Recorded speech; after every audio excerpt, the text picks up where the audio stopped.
Totally Football Show. Today, everything, everywhere, all at once. We look at Wednesday's Champions League phase finale. Trubin madly deeply, and the last minute Benfica limbs in Lisbon. Chelsea away in Naples, finding a way, because if you split that word up, and Premier League sides generally making European football's top tier look like a Carabao Cup quarter-final lineup.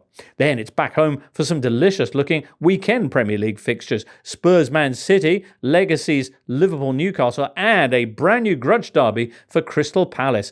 All of that coming up in this Totally Football Show. Thursday, the 29th of January, welcome to the Totally Football Show. We've got Duncan Alexander. Hi, James. Hi, Duncan. Nice to see you. Very happy after my defence of this league format has been proven 110% correct. You've gone there, have you? All right. Tom Williams. Hello, James. Also happy? Also, as in Duncan's case, a long-time defender of the new format and feeling extremely vindicated this morning. Powerfully vindicated. I do not know why, unless you've lost your senses. But we'll come on to that a little bit later on. And joining us for the first time on the show, not the first time you've ever appeared, but, you know. In the flesh, the flesh, Liam Twomey. Liam, how are you?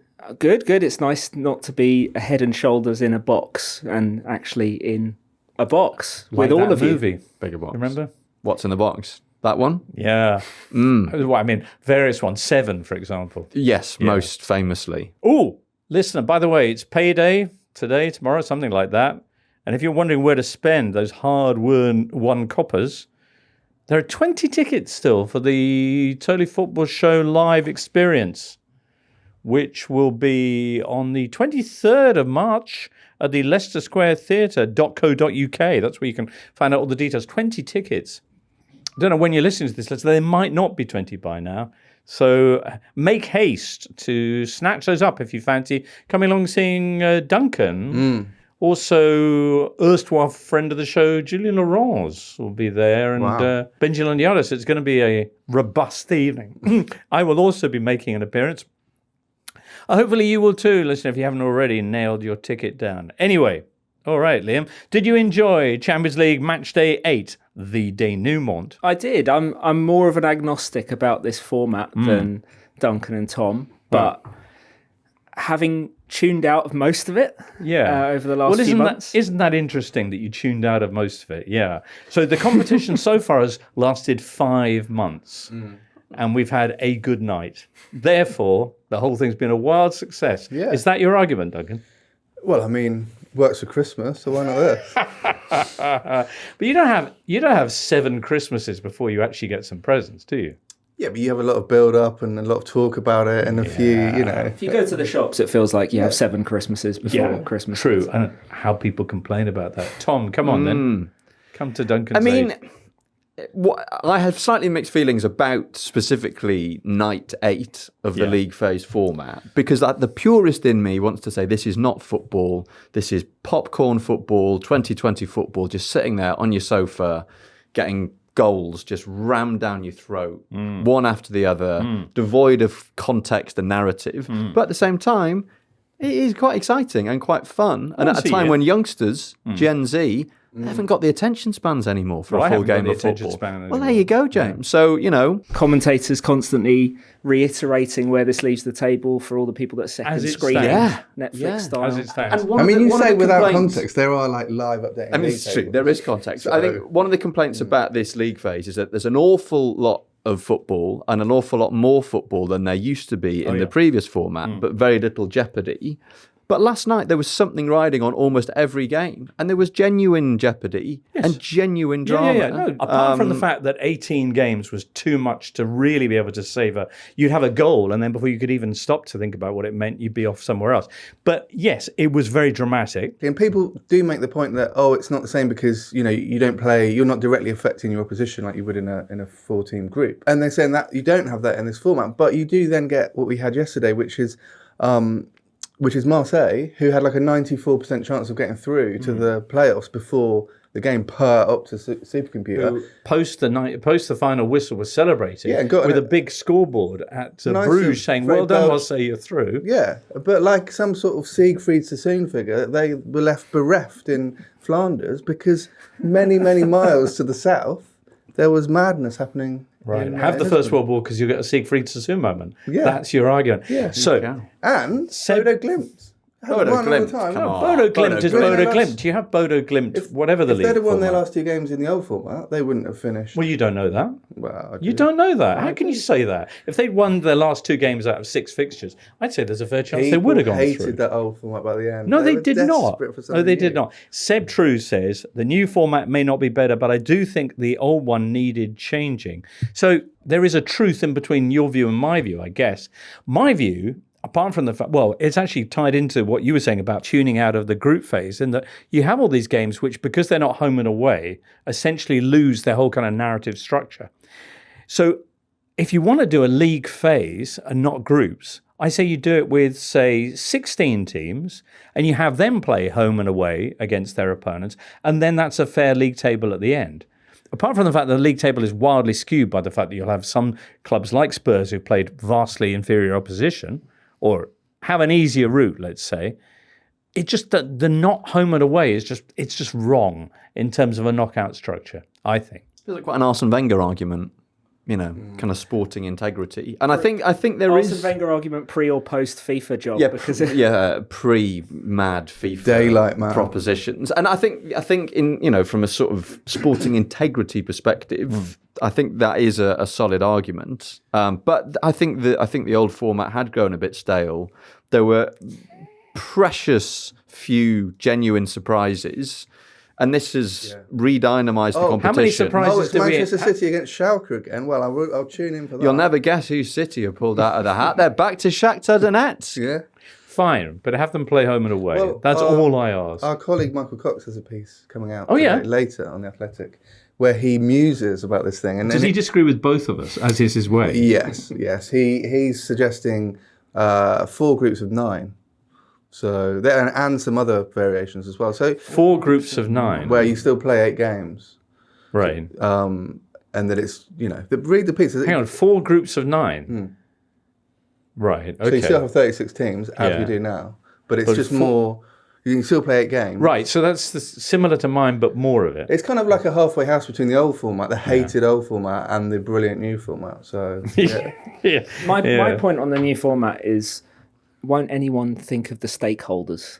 They're the ones who benefit from this. More is more. More games means more money, means, well, in theory, even if no one's watching, James. More cash, more goals, more injuries, so much football, you literally can't even take it in. Yeah. There's not enough room in your head. I am curious to know what the league phase, last night accepted, which was fantastic television, what the league phase in general has done to ratings. I know that some shows have taken a significant hit over the last couple of years. So, but I mean, that's the general trend in kind of what we might term linear television anyway. The only bad thing about it is it's very hard to say or write the Champions League stage. So that needs addressing as a matter of priority, I think. Champions League phase. Mega bracket. Phase as well. Mega bracket. It's not a bracket, is it? It's Super League? No, we can't do that. No.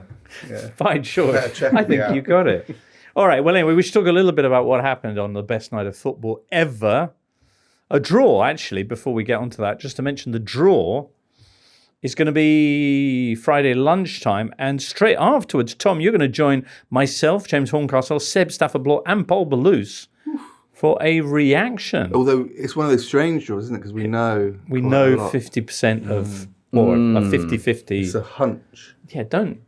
I won't spoil it. Water down the excitement. But Man City are definitely playing Real Madrid in the last 16. So. Well, you say that. Anyway, the headlines from Wednesday: 5 Premier League sides, that's Arsenal, Liverpool, Spurs, Chelsea and Man City, all made the top 8. Bayern, Barcelona and Sporting in there with them. Chelsea made it by beating Napoli 3-2 in a topsy-turvy game down in Naples, a result that put the Italian champions out. The Premier League side that didn't make the top 8 were Newcastle, who do go into the knockout stages, alongside Paris Saint-Germain, with whom they drew 1-1 in Paris. Among the big names that miss out altogether are Napoli's mentioned, Marseille, PSV, and Athletic Club de Bilbao. The biggest stories of the night came in Madrid and Lisbon. In Madrid, the remarkable Bodo Glimt did it again. A week on from defeating Man City, they came from behind to beat Atletico Madrid at theirs on grass. While in Lisbon, Just madness. As Jose Mourinho's Benfica also came from behind to win 4-2 against Real Madrid with a 98th minute header scored by their goalkeeper. Nick Miller was there. We'll be hearing from him very shortly. First, though, Napoli-Chelsea. Liam and Duncan, you both watched Napoli-Chelsea on Wednesday night. Phew. Very exciting, wasn't it, Liam? Yeah, it was a fun game. And, without labouring the point on the format, it was quite refreshing in the last 30 minutes to see both teams have a clear incentive to go for it. And I think that did actually condition what we saw in terms of the way the game panned out. It certainly helped Chelsea because as teams come forward and give them space, they are very, very dangerous. And João Pedro in particular. What also helped Chelsea with the substitutions that Liam Rosenior made? Yeah, I think you have to give him credit for that. I think you also have to maybe ask questions of the starting game plan. One natural centre-back in Wesley Fofana, Reece James nominally starting at centre-back, but kind of doing this hybrid right-back role, Malo Gusto going all the way up the right wing. It felt a bit galaxy-brainy. And Chelsea were quite open out of possession. And it particularly came at the cost of Trevor Chalobah, who's actually been one of their better performers, more consistent performers recently and one of their bigger characters. But I think what Rosenior stressed afterwards is that you can see these men aging before your eyes. He didn't use those words, obviously. I don't think he'll use them again. But you could see the resilience. They were playing a team depleted by injury, but a team that hadn't lost in 25 games at home. Yeah. An Antonio Conte team that knows what it's doing, is intense, presses you. And I think Rasmus Højlund said that they had struggled with their energy in the final 30 minutes. The benches there was a big difference. But Chelsea didn't panic. They made adjustments. Rosenior made adjustments in only his second Champions League game. And they found the moments of quality as the game opened up to turn it. João Pedro, what a signing he has proved to be. Yeah, it's sort of strange because obviously he came in the summer it's very strange to sign in the summer and kind of make your debut over the summer holidays, but obviously played really well at the Club World Cup, then hasn't probably kicked on as much as Chelsea would have hoped in the domestic season, but yeah, he looked brilliant. I mean, Rosenior made a point of saying that he's been speaking to him a lot, kind of demanding more energy from him and more sort of focus, and I think we saw that, particularly with both goals, but the second one where he kind of gave it back to Palmer and then absolutely legged it forward, and Palmer came on at half time and didn't look 100% fit, but clearly added, assisted both of the goals in the second half and looked good as well. So it was, as Liam says, they were rocking slightly, and to sort of go 2-1 down at the Diego Maradona is, I imagine, not having done it personally, is quite a nervous moment. But they reacted really well, and I think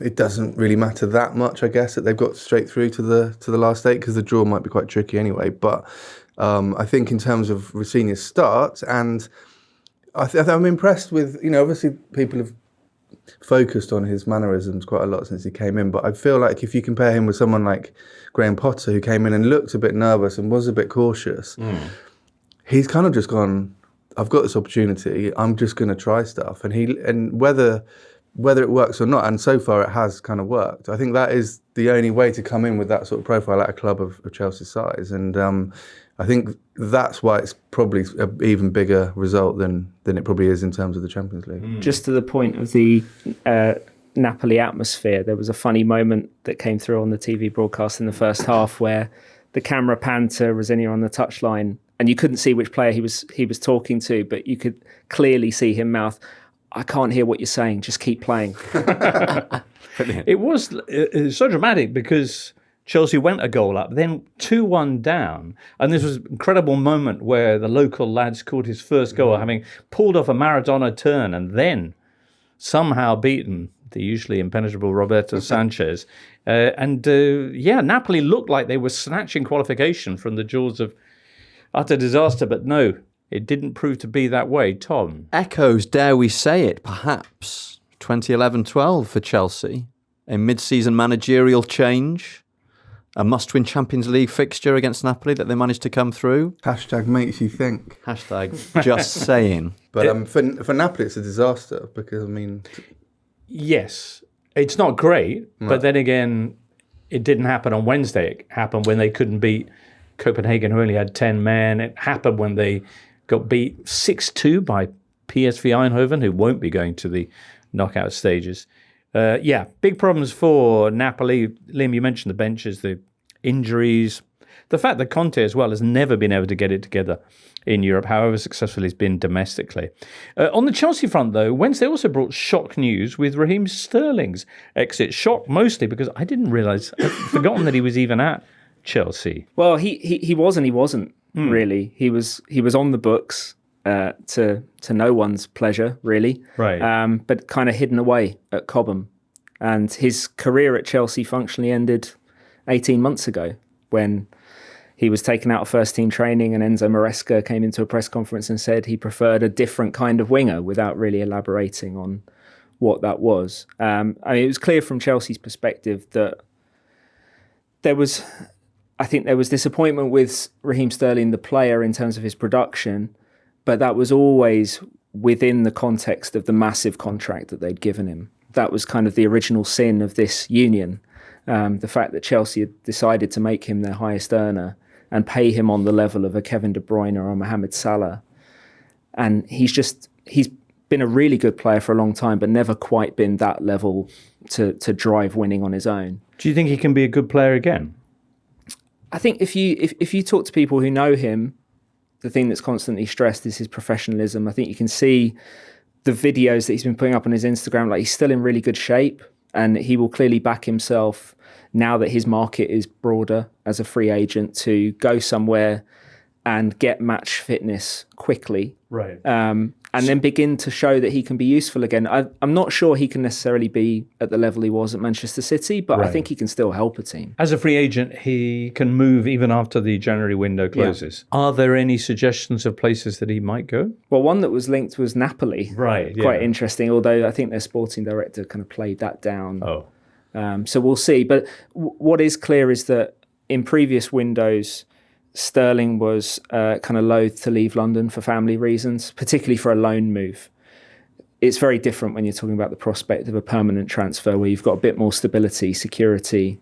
I mean, it didn't turn out that way at Chelsea, but if he's confident he's going somewhere where he's going to have a chance to play, then I think there will be less barriers in his mind as to where he would go. I think he should probably choose somewhere where he's going to be a regular starter, because obviously at Arsenal last season he got sort of 10 minutes here, 15 minutes there, and coming on often for Saka, and it just never really worked, never got going. I think he kind of needs that run of games, but yeah, he's still only 31. So one thing you have to say as well is that he had it would have been very easy for him to just sit on the remainder of this contract until the summer of 2027. So he's actively made a decision in conjunction with Chelsea to try and be a footballer again and to write a happier final chapter of his career. I hope we see that. Tom, Wednesday night, meantime, you were all over Paris Saint-Germain against Newcastle. Yes. Which once again saw a controversial penalty against the Magpies. It did, yeah. As Newcastle fans will not need reminding, the last time they played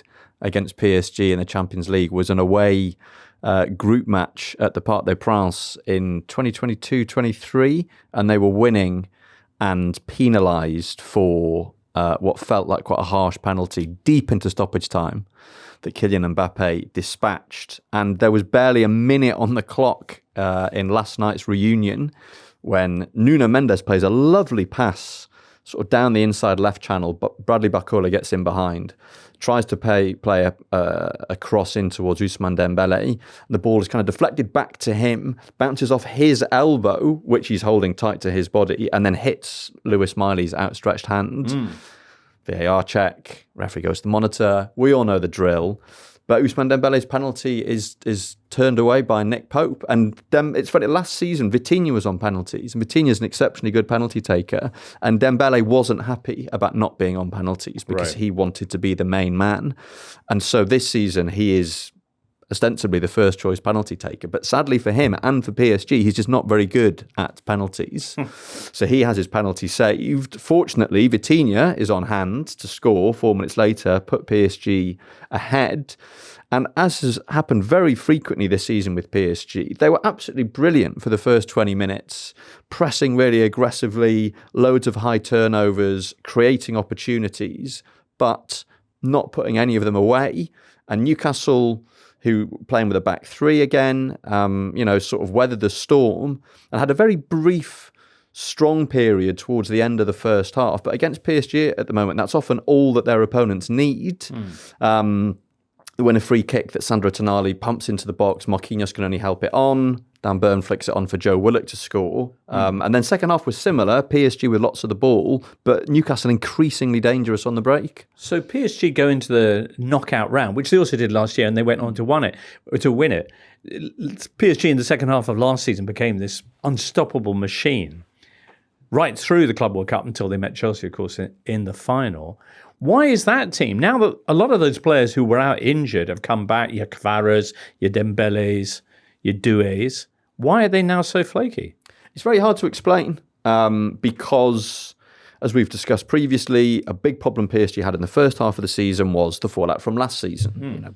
Going to the Club World Cup, getting to the final, minimal pre-season, loads of injuries. And now, as you say, James, the treatment tables are slowly clearing.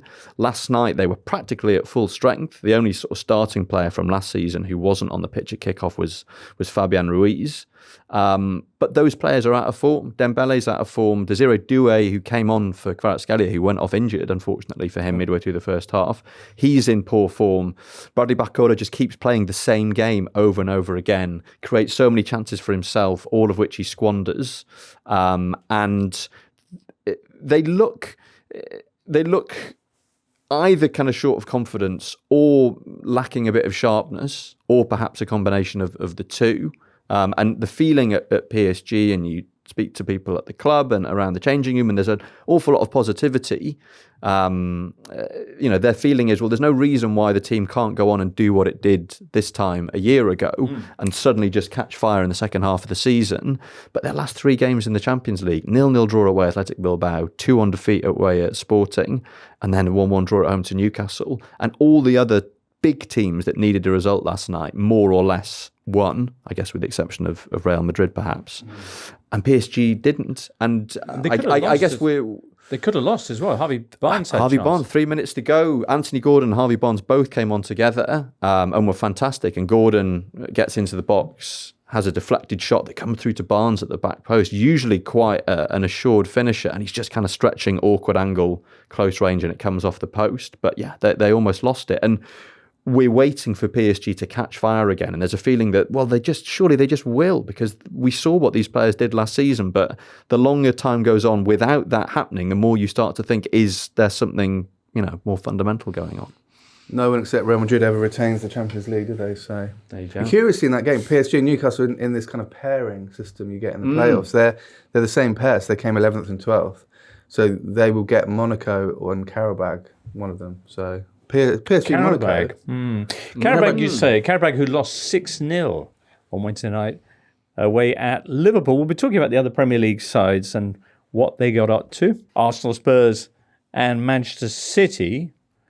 But unless there's anything else you want to say about that, possibly about Newcastle getting a point, almost 3 away in Paris.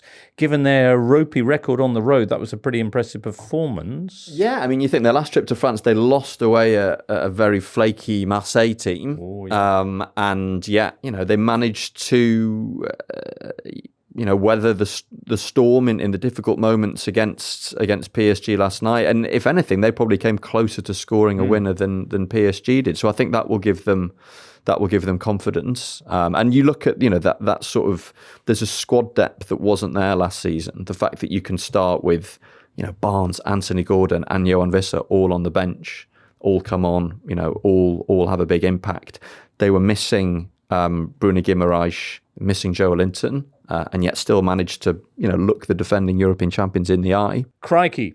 Moment of the season? Very possibly. Jose Mourinho's Benfica rescue mission saw them on Wednesday night taking on Real Madrid. They needed to win. They needed other results to go their way too. They went behind. They came from behind. And in the 98th minute, with all the other matches around Europe finished, and Benfica winning 3-2, but still going out on goal difference, they had a free kick.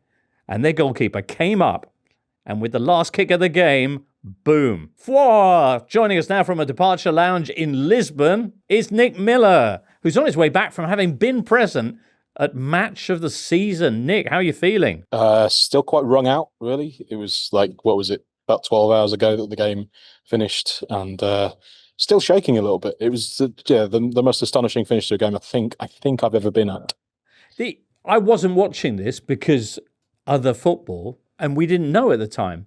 But Nick, they didn't realise, the Benfica bench, they didn't realise that they weren't going through. Is that right? Up until about the 94th minute, 95th minute, they made a bunch of substitutions on the basis that, 3-2, it's a win. We don't really know what else is going on, but, what we have, we hold. So they took off the whole front four at various stages, including the two players who'd actually scored the goals previously.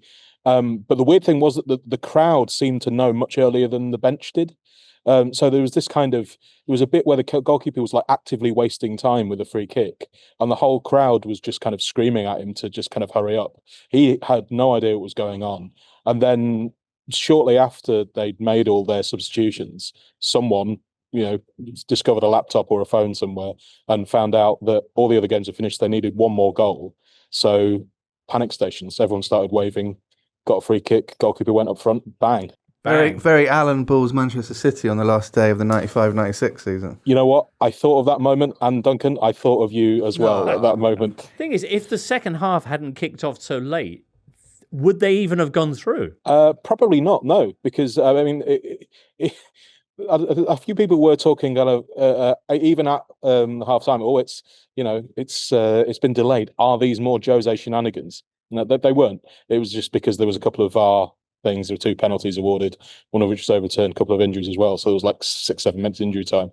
But yeah, it was at the time we were all going, could be crucial, and it turned out it was extremely crucial. Incredible scenes at the end. Have you seen the clip of the Portuguese news channel where they're interviewing a Catholic cardinal?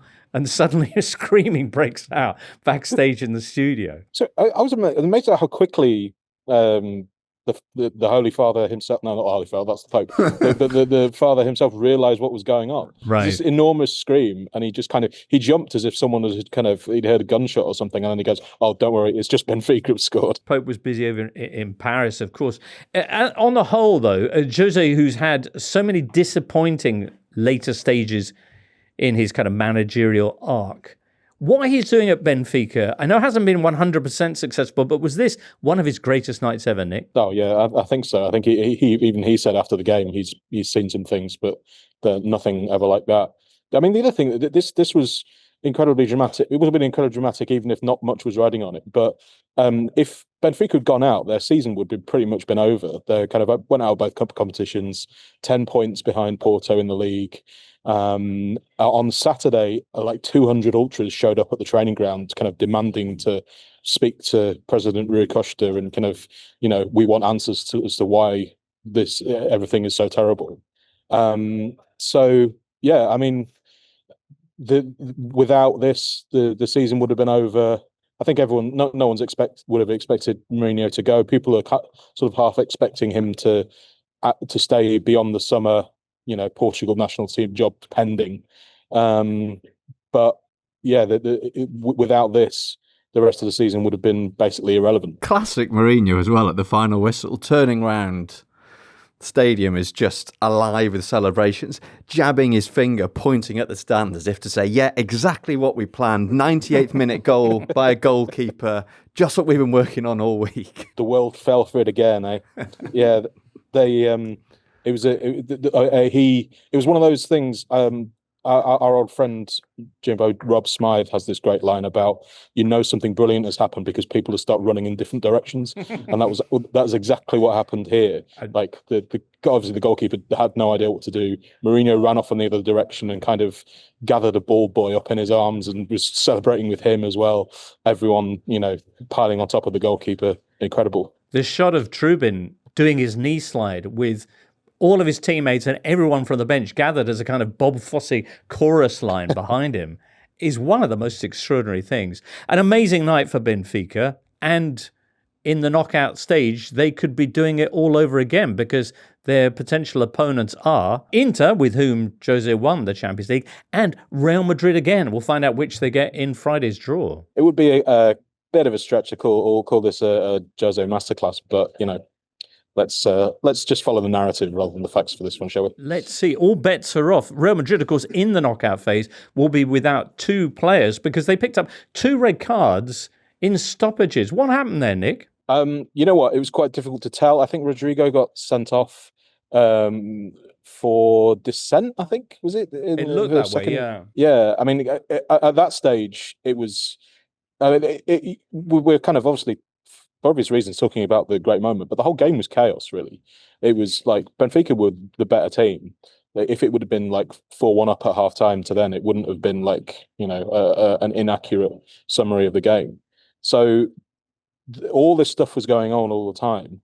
And then a couple of times the red card was kind of flashing. It was in the stadium. It was a little bit difficult to tell. And I confess, events having taken over, I didn't really look back to see what happened with those ones. So Rodrigo definitely looked like it was dissent. Raul Asensio was the other, which was for 2 yellow cards for basically tackles or fouls, essentially. And that's going to be a problem for Real Madrid and for Arbeloa, their new manager, who once again has got questions to ask after not a cup exit because they're still in the competition, but certainly dropping out of the top 8 was not in their plans.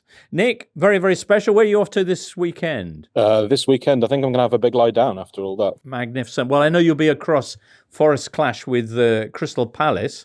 So a minor step down in times of drama, but who knows? Who knows what they'll produce? Who knows? Because there's certainly plenty of narrative building around that one. Many, many thanks then, Nick. We'll catch up with you again soon. Thank you very much. Well, bad night for Arbeloa and Real Madrid.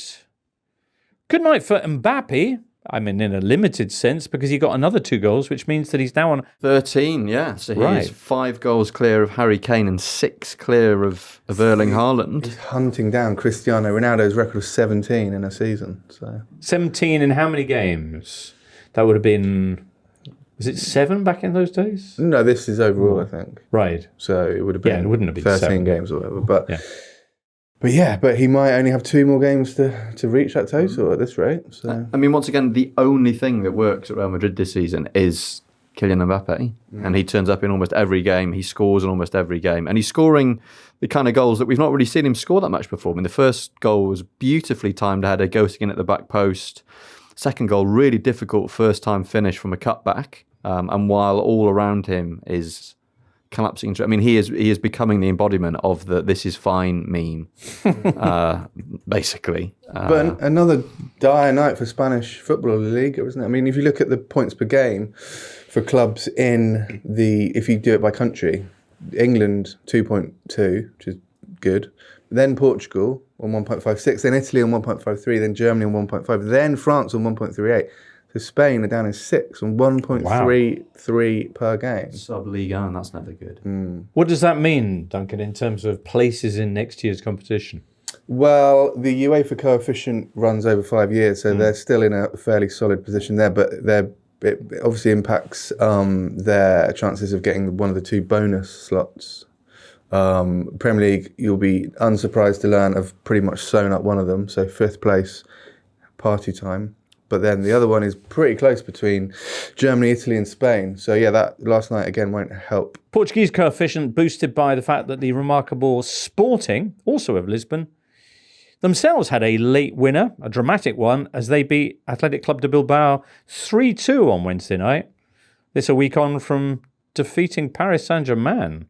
So pretty impressive stuff from Rui Borges. Now, while all that was happening in Lisbon between Benfica and Real Madrid, the other big story of this midweek was Bodo Glimt in Madrid beating Atletico Madrid 2-1. Duncan, part of that big hit on the coefficient, but in Bodo Glimt terms, this is even more impressive than last week's result. Would you say?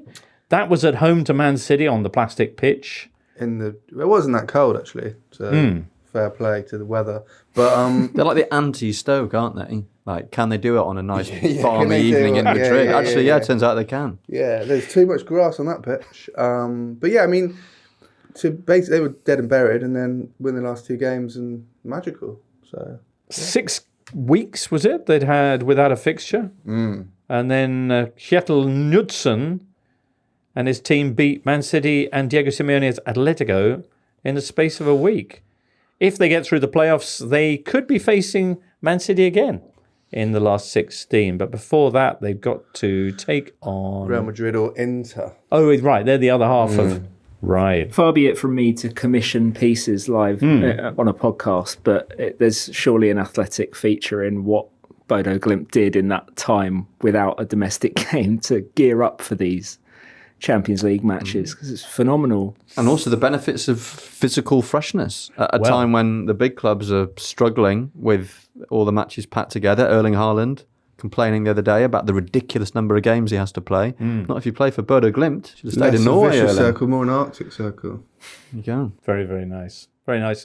The other Premier League sides, anyway, Liverpool beat Qarabağ 6-0. That's Arne Slot's biggest victory with the Reds. It also featured Mo Salah's first Liverpool goal since the 1st of November, and a lovely free kick it was too. Florian Wirtz got his first Champions League goal for the Reds. Virgil van Dijk got 3 assists. The ball upfield for Ekitike's breakaway goal was very nice. Did you see that, Liam?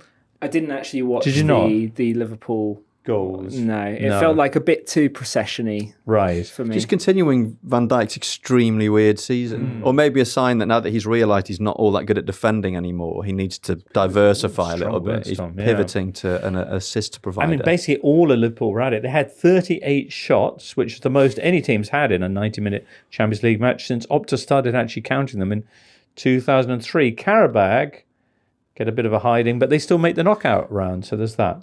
Yeah, they lost 3 of the last 4 games. They were very much the first half of the league stage's darlings, but have just clung on. So, I mean, I think the fact that we've got Qarabağ and Bodo Glimt through to the playoffs, again, huge tick for this format. There you go. There you go.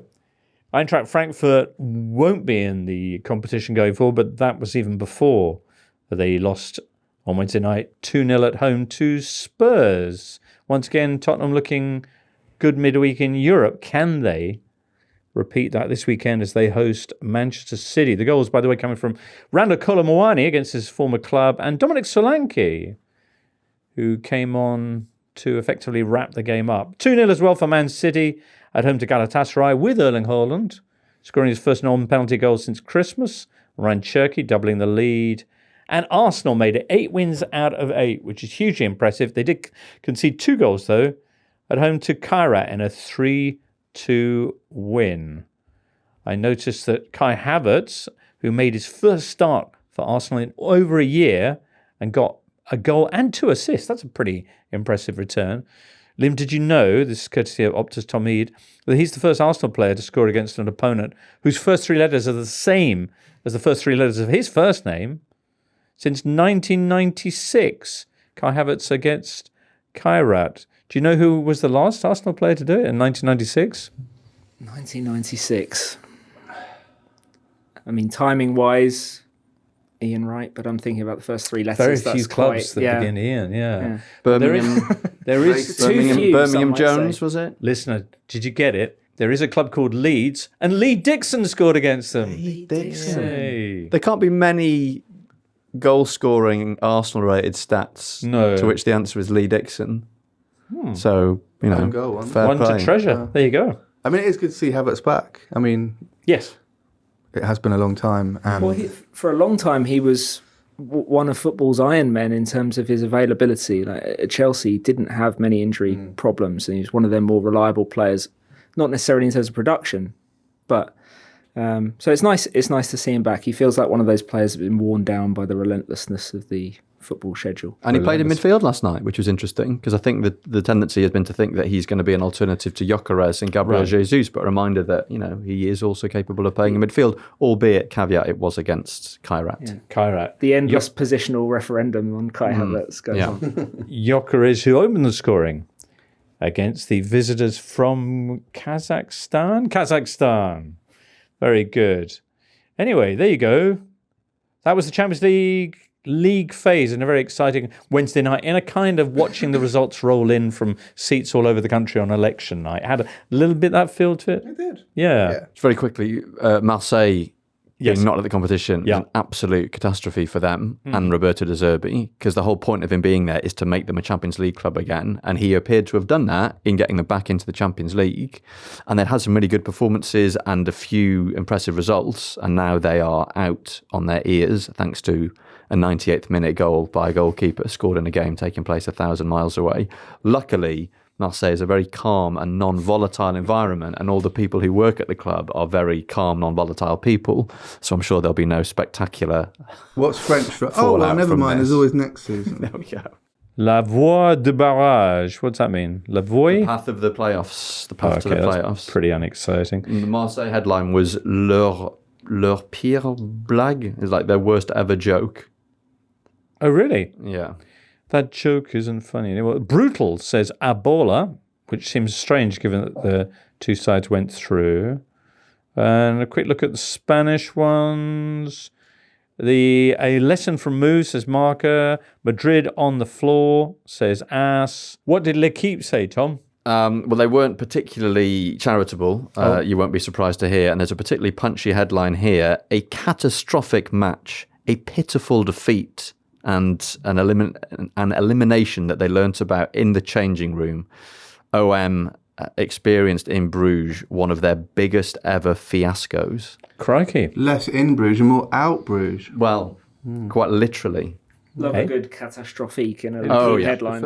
Oh, yeah, right, yeah. Out Bruges. And equally, Barcelona fans wildly celebrating the news that Real Madrid hadn't made it to the last 8. Anyway, that's the Champions League. We'll have the draw Friday, and as mentioned, we'll be doing a special live reaction to that from about midday on our YouTube channel, and then that'll be packaged up as a shiny podcast for you. Premier League Matchday 24. No Saturday lunchtime game.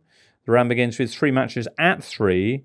Brighton-Everton, Wolves-Bournemouth, and Arsenal's trip to Leeds. Arsenal have only picked up 2 points from the last 9 available. 5:30 on Saturday, Chelsea play West Ham at 8 o'clock.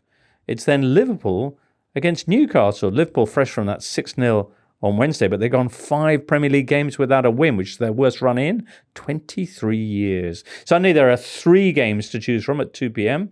You can choose between Villa-Brentford, broke, Man United-Fulham, woke, and Forest-Palace, bespoke.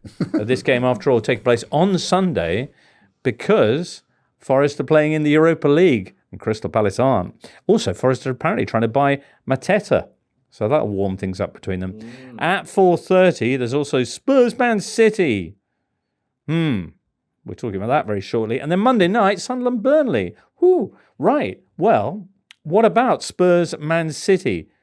Muscle memory suggests this is a bit of a graveyard for Man City ambitions, Duncan. But I read that actually City have won on 3 of the last 4 visits to the Tottenham Hotspur Stadium. It's classic football half-life, isn't it? Where a thing gets established, and slowly it changes, but it takes a long time for, like an oil tanker, people to change their mind. But so... Good football analogy. Yeah. But I do think that this is the sort of game that Thomas Frank might excel in. I mean, we saw in the reverse fixture, didn't we, that probably Spurs' best performance of the season, certainly one of their best results of the season. So having to play as a reactive, slightly more defensive team at home isn't a disaster for this Tottenham team, I would suggest. Okay, it worked for them. I was just going to say it worked for them in the first meeting at the Etihad back in August when they won 2-0. And Spurs are officially the 4th best team in Europe as things stand. Right, and City are only the 8th best team in Europe. So Spurs heavy favourites. Definitive.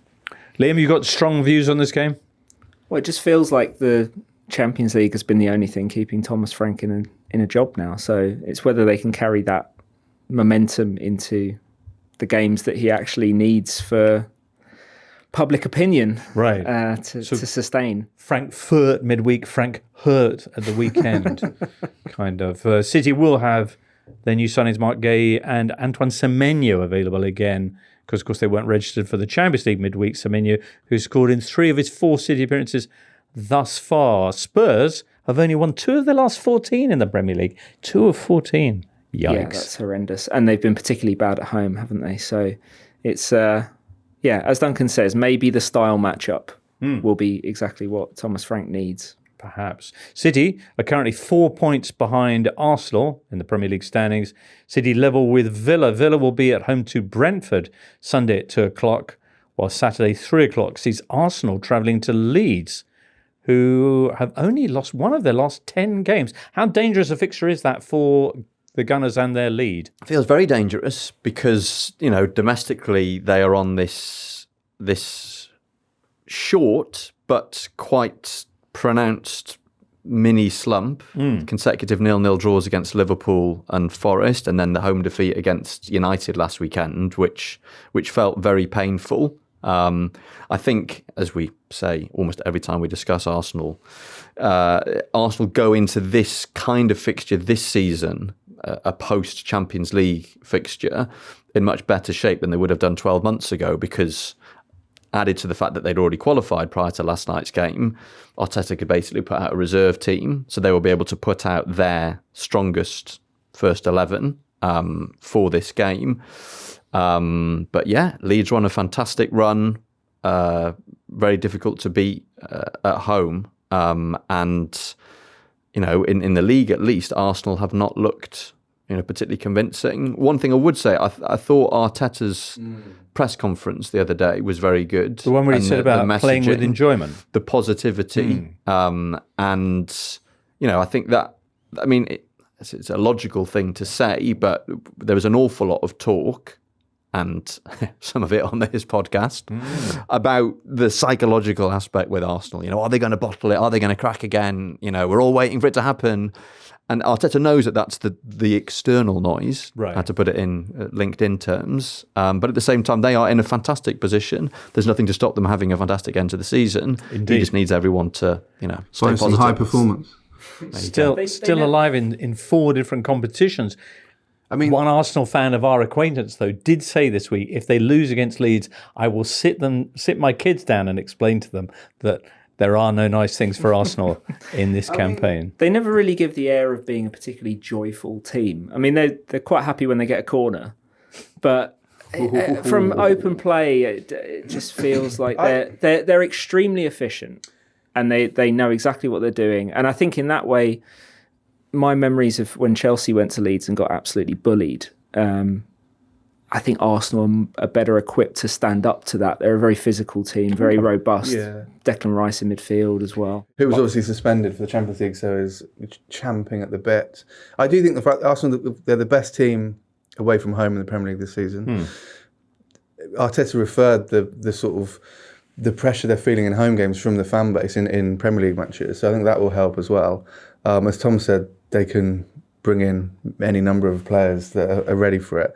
And they're 4 points clear. They've still got a margin of a big error in them, and they can't be caught. And I think we're a long way from William Gallas sitting down at St Andrews. But didn't that happen at pretty much exactly this time in the season? It was February. So. I'm thinking it happened a lot earlier than it needed to. It was like, William Gallas has checked out on the title race. It was an odd moment. But it seems quite alarming until you look at the table. And you think, well, where's the pressure actually coming from other than the pressure Arsenal putting on themselves? The fact that their lead is shrinking. But I think even though with the backdrop of the number of times that Arsenal have been top at Christmas and let the lead slip away in the course of recent seasons, even though there is this question mark over mentality, flip that round, if they do win this game, what kind of a boost that would be for anyone who is short on confidence. With, as we said, City going to Spurs, who might be set up to give them more problems than they have most teams there. So, and we've got to remember that when a big club hasn't won the league for a long time, this is kind of what happens. Like Liverpool in 2013-14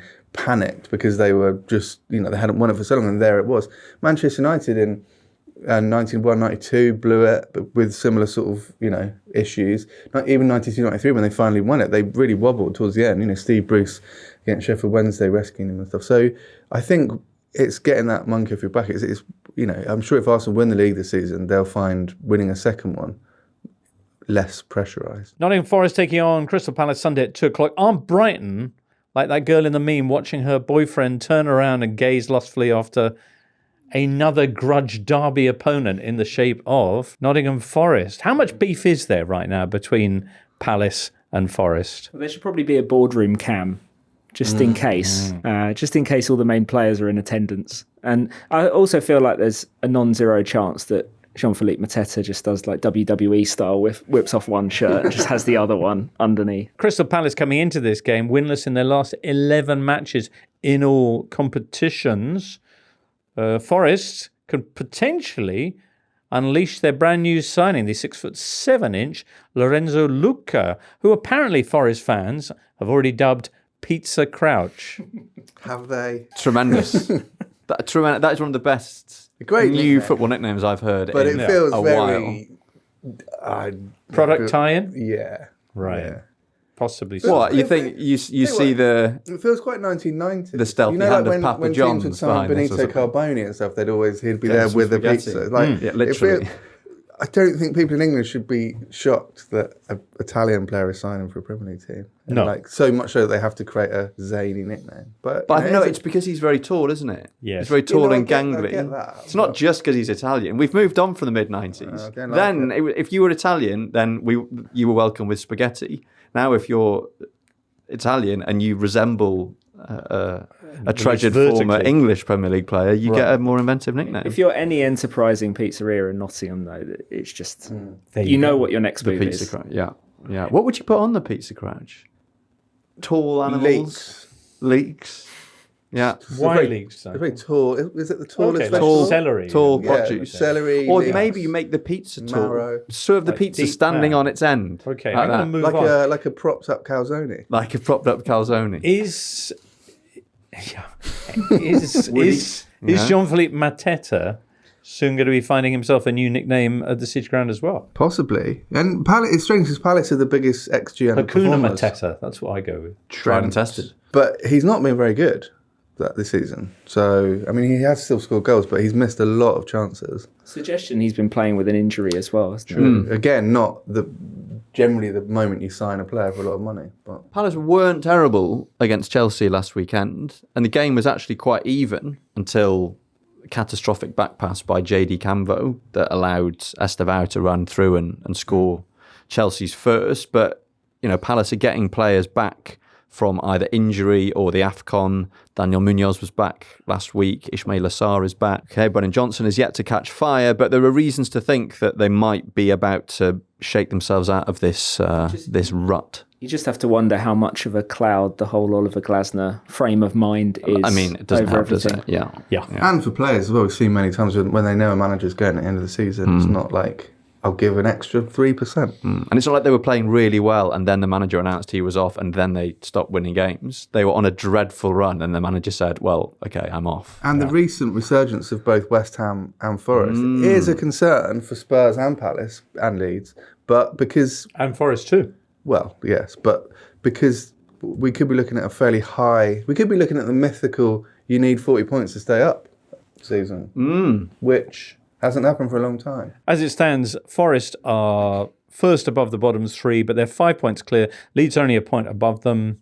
And Palace And for Spurs. themselves. Palace and Spurs, yeah, both 8 points away, but given their recent trajectories, things, as you say, could get quite delicate. Man United are hosting Fulham 2 o'clock on Sunday. That's 4th against 7th, by contrast. United looking to make it 3 wins in a row under Mikel Carrick. Feels like potential early banana skin. I don't know whether you can have a potential banana skin after 2 games of a managerial tenure, but Well, a lot of the reaction to those very successful first 2 games was those are the kind of games that United do tend to win. It's the Fulhams that represent the truer test. So we'll find out what the answer is. Obviously a fixture with heritage in those terms, because in 2013-14 under David Moyes, Manchester United put in 83 crosses against Fulham, and a young Dan Burn headed most of them away. Dan Burn's origin story. Yeah, so he said that day it was like being back in the conference. Did he say that?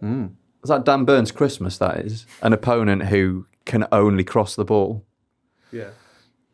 Just had him away. They don't That's what have I'm him here now, for. but they do have the Premier League's best player in Harry Wilson. Right. That is true. I do. Shout out for Chelsea's derby with West Ham, the Hammers, who are bidding to break out of the bottom 3 and have put together 3 wins in a row, with Crescencio Somerville scoring in all 3 of those victories. Chelsea potentially tired from their Wednesday night activities, but looking re-energised in other ways by the arrival of Liam Rosenior, the reactive Liam Rosenior, on their bench. He can become only the fourth English manager in Premier League history to win his first 3 games in the competition. Really? Who were the other 3? We got classic names like Shakespeare, brackets Craig, Big Sam, and Bobby Gould. So what a triumvirate that is. I mean, I would like to see Big Sam and Liam Rosenior on a podcast discussing the intricacies. Given the number of football podcasts there are, I'm surprised it hasn't happened. Yeah.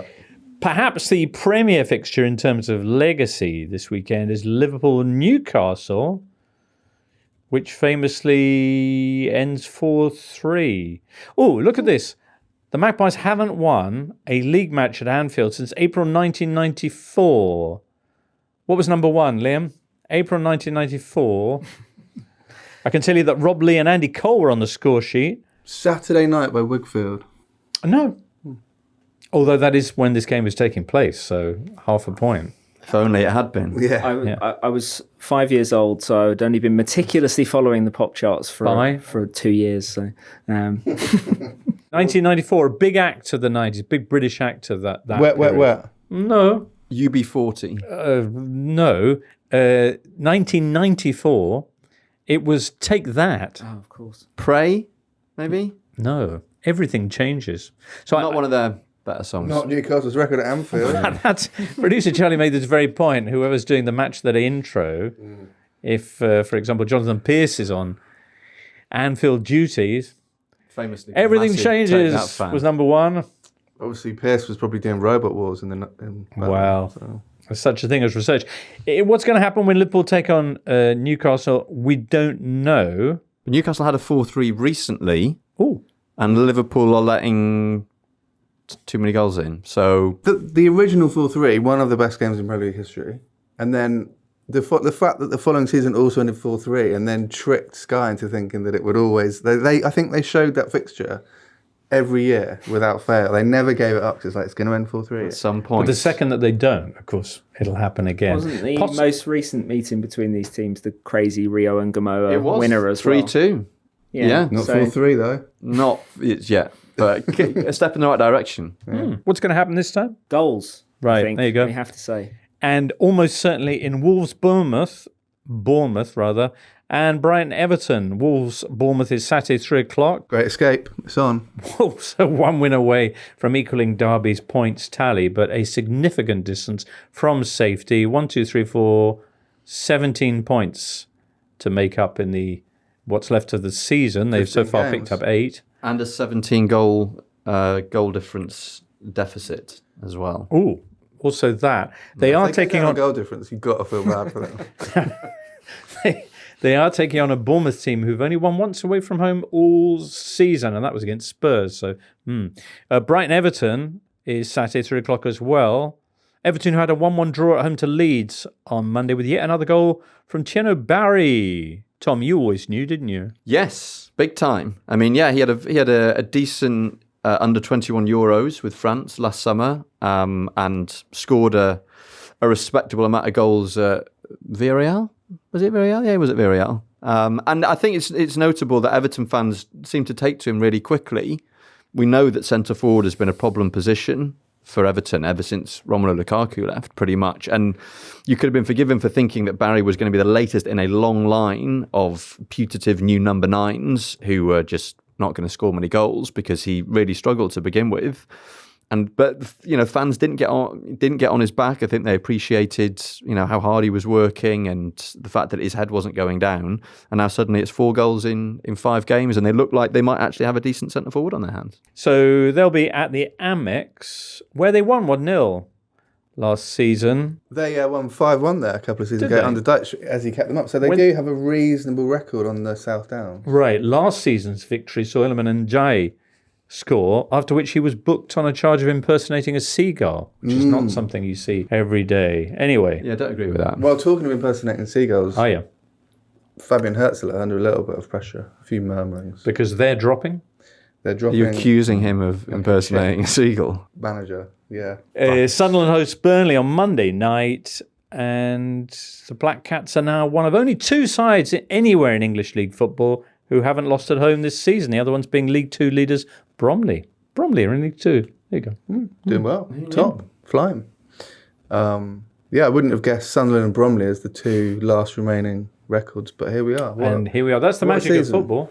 They should have a playoff at the end of the season, and whoever wins But at gets which to ground? keep their home stadium. Well, there's swap stadiums. You can Swap choose. stadiums. Bromley can have the stadium and light. Yeah, if Bromley win. Yeah. And Sunderland will have the choice if they win. There are no bad ideas, especially in football. Very good. That is where we get to the end of today's show. As mentioned, we're back on Friday with our Champions League draw review show. So I do hope you'll be joining us for that. For now, it's many, many thanks to Liam Twomey. Pleasure, James. Hope we'll be seeing you again soon. Hope so, if you'll have me. Tom, we will be seeing you again soon. Well, indeed. And Duncan soonish. To Jake and producer Charlie in the booth, many thanks. And to you viewers and listeners. We'll see you soon, maybe Friday. For now, from all of us here, it's goodbye. The Totally Football Show podcast is available 3 times a week, bringing you all the football news you could reasonably be expected to care about. We've got views, we've got stats, we've got analysis, we've got some of the best football writers around, and the whole thing is absolutely free. So have a listen on Spotify or Apple Podcasts or all the usual places by clicking on the link below.